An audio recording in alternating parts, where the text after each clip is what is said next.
नमस्कार. तुमच्या सर्वांचं हार्दिक स्वागत आहे. माझ्या शाळेचे नाव आहे अंजुमन इस्लाम अब्दुल असीम खटखटे इंग्लिश माध्यमिक शाळा वाशी. शिक्षिकेचे नाव आहे संगीता उघडे. आज आपण मराठी सुलभ भारती इयत्ता 8वी विषय मराठी एक सुंदर कविता अशी निसर्ग कविता शिकणार आहोत. त्याचं नाव आहे जीवन गाणे.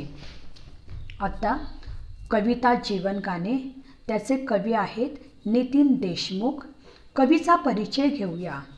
प्रसिद्ध कवी व लेखक. त्यांची विविध विषयावरील काव्यरचना प्रसिद्ध आहेत.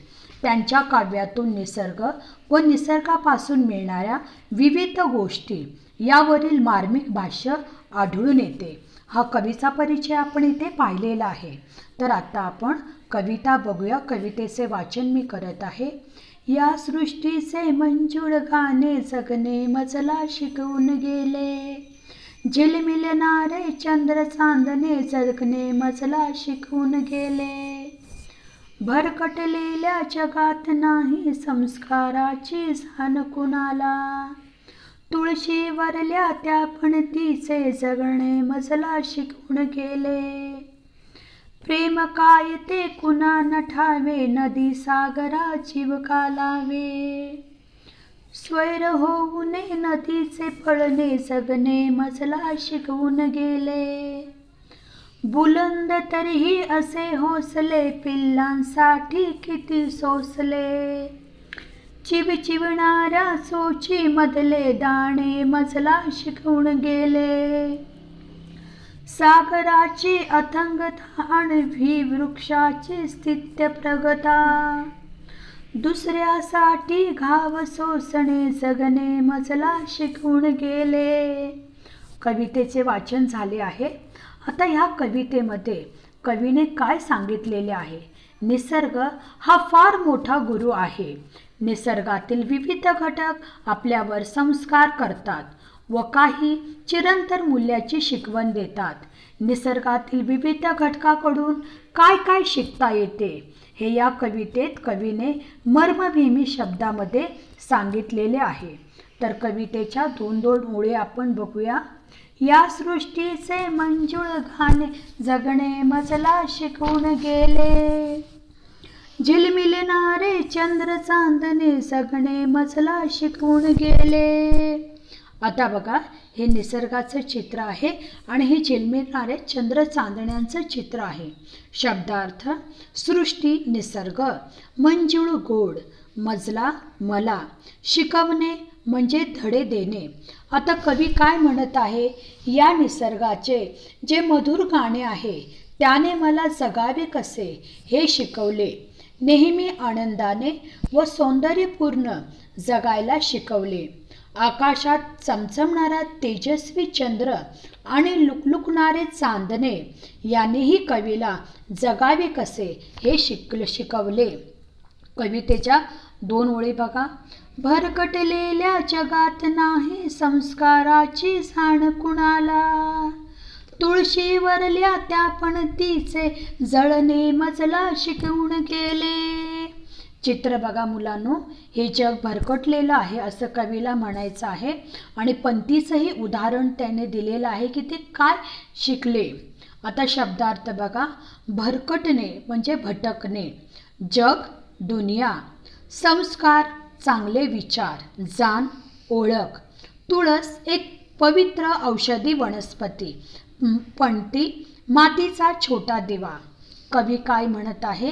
हे जे जग आहे ते दिशाहीन, निरुद्देशी, भरकटलेल्या या जगात संस्काराची कुणाला जाणीवच नाही. पण तुळशी वृंदावनात संतपणे तेवत असलेला दिवा पंथी हा मला कसे परोपकाराने जळावे, दुसऱ्यांना कशी मदत करावी. जशी पंथी स्वतः जळते दुसऱ्यांना प्रकाश देते तसं स्वतः जळून दुसऱ्यांना प्रकाश द्यावा ही शिकवण कवीला पंथीने दिलेली आहे. कवितेच्या दोन ओळी बघा मुलांनो. प्रेम काय ते कुणा न ठावे नदी सागरा जीव का लावे. स्वैर होऊनी नदीचे पळणे जगणे मजला शिकवून गेले. नदीचंही उदाहरण इथे कवीने दिलेलं आहे की कवी काय शिकला नदीकडून. शब्दार्थ बघा. न ठावे माहीत नाही. स्वैर स्वच्छंदी. आता यात वाक्यप्रचार आला आहे. जीव लावणे अत्यंत माया करणे. आता इथे कवी काय म्हणत आहे. खरे तर प्रेम काय असते हे कुणालाच माहीत नाही. सगळे प्रेम मतलबी आहे.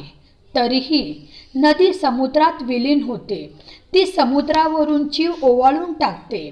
त्याला समर्पित होते. प्रेमापोटी नदीचे सागराला मिळण्यासाठी स्वच्छंद धावणे पळणे. मला जगायचे कसे. प्रेमात कसे समर्पण करून आणायचे. आपण दुसऱ्याला कसं समर्पित व्हावं. खरं खरं निस्वार्थ प्रेम करावं. हे सगळं कवी नदीकडून इथे शिकला आहे. कवितेच्या ओळी बघा मुलांनो. बुलंद तरीही असे हौसले पिल्लांसाठी किती सोसले. चिवचिवणाऱ्या चोचीमधले दाणे मजला शिकवून गेले. बघा इथं पक्षाचंही उदाहरण दिलेलं आहे. पक्षीही जगायला कसा शिकला. पक्षाकडून काय शिकला हे ते सांगितलेलं आहे. शब्दार्थ बघा. बुलंद म्हणजे विराट प्रचंड. हौसले म्हणजे इरादा इच्छा. सोसले म्हणजे सहन केले. पिल्लू म्हणजे पक्षाचे बाळ आणि चिवचिव म्हणजे पक्ष्यांचा आवाज. दाणे म्हणजे बी. आता इथे कवी काय म्हणत आहे तर आपल्या मुलांबाळासाठी विराट इच्छाची पूर्तता करण्यासाठी पक्षिणी सगळं काही सहन करते आणि वणवण अन्नासाठी आपल्या बाळाला भरवण्यासाठी ती हिंडत असते. गोळा करण्यासाठी अन्न ती हिंडत असते. पक्षी आपल्या पिल्लांसाठी दाणे शोधतात. त्या निरागस चिवचिवणाऱ्या चोचीमधले दाणे मला पण जीवन कसे जगावे हे शिकवून गेले. मुलांबाळांसाठी खस्ता खाणे, कष्ट करणे, त्यांचे योग्य ते संगोपन करणे हे सगळं पक्षीकडून कवी आहे तो शिकलेला आहे. जगणे शिकलेला आहे. कवितेच्या 2 ओळी बघा मुलांनो. सागराची अथंगता आणि ही वृक्षाची स्थितप्रज्ञता. दुसऱ्यासाठी घाव सोसणे जगणे मजला शिकवून गेले. सागराचं आणि ते झाडाचं उदाहरण दिलेलं आहे. शब्दार्थ बघा. सागर म्हणजे समुद्र. अथांगता खोली. वृक्ष झाड. स्थितप्रज्ञता अविचलित वृत्ती. आता इथं वाक्यप्रचार आहे. घाव सोसणे म्हणजे दुःख सहन करणे. आता इथे काय कवी म्हणत आहे. सागराचं आणि झाडाचं उदाहरण देऊन तू काय शिकलाय त्यांच्याकडून या निसर्गाच्या घटकाकडून तर समुद्राची विशालता आणि झाडाची अविचलता. कवी म्हणतो मला दुसऱ्यासाठी घाव सहन करायचे हे शिकवून गेले आहे. कितीही संकटे आली तरी डगमगायचे नाही. ते मला समुद्राने व झाडाने शिकवले. त्यांच्या धैर्यातून मी कसे जगावे ते शिकलो.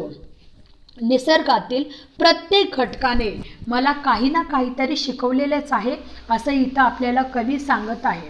आपण या चित्रात बघितलं जे झाड आहे ते कितीही वारा येऊ कितीही संकट येऊ पण ते न डगमगता स्थिर उभा राहते. अविचलित वृत्ती आपल्याला त्याच्यातून कळते.